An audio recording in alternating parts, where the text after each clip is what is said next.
అందరికీ ఉగాది శుభాకాంక్షలు. క్రోధినామ సంవత్సర ఉగాది సందర్భంగా ఒక వసంతోదయమై అనే శీర్షికతో నేను రాసిన ఈ కవిత. మనోమందిరంలో ఎన్ని ఆలోచనలో జ్ఞాపకాల సుడులు తిరుగుతున్నాయో, ఎటుపోతుంది లోకం, ఎందుకు ఈ శోకం, ఈ శ్లోకం అవుతుంది దుఃఖం. ఆధునికత అంటే బట్టలేసుకున్న నగ్నత్వమేనా?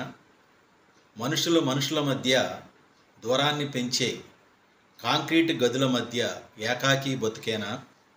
ఏది మానవత, ఎక్కడ నైతికత? స్వార్థం ముసుగులో డాలర్ మృగమై ముఖం వెనక ముఖంతో వేగం కింద పడి మరణించిన వస్తువేనా మనిషి? ఏది ప్రశాంతత, ఎన్నాలి అలజడి, ఎందుకీ అభద్రత, ఏమిటి ఆందోళన, ఎప్పటిదీ సంఘర్షణ?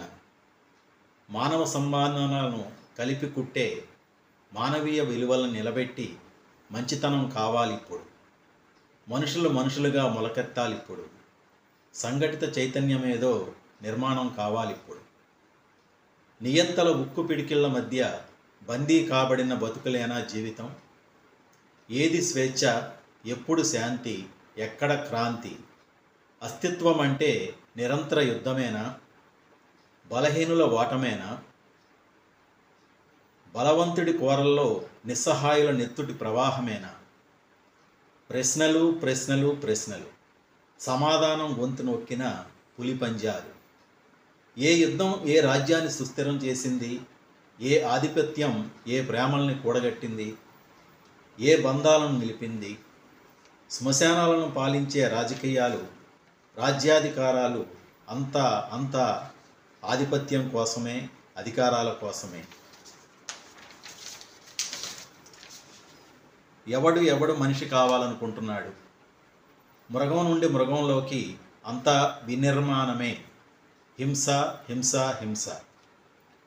వస్తున్నా కొత్త నిర్మాణంతో, సరికొత్త ఆశలతో మోడుబారిన బతుకుల వసంతకాలమై చిగురిస్తూ వస్తున్నా ఆమని ఆలాపనగా వీస్తున్న నవవసంతాన్ని తెస్తున్నా.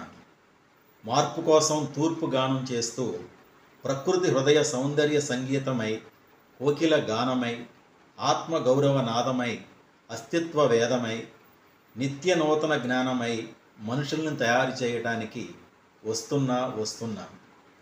ప్రశ్నల పిడికిళ్ళు బిగించి ధైర్యాన్ని భుజం మీద మోచుకుంటూ పిరికిపందుల దౌర్జన్యాలను, స్వార్థపరుల అక్రమాలను, నియంతృత్వ యుద్ధాలను మట్టుపెట్టే సూర్య ఖడ్గమై చీకటిని చీల్చుకుంటూ శతసహస్ర కాంతి బాహువులతో నవశకానికి నవీన గీతికనై కోపోద్రిక్త క్రోధినామ సంవత్సరాన్నై ఆకుపచ్చని యుద్ధమై శాంతి గీతాన్ని ఆలాపిస్తూ వస్తున్నా ఒక వసంతోత్సవమై మానవోదయ పరిమళ దీపమై.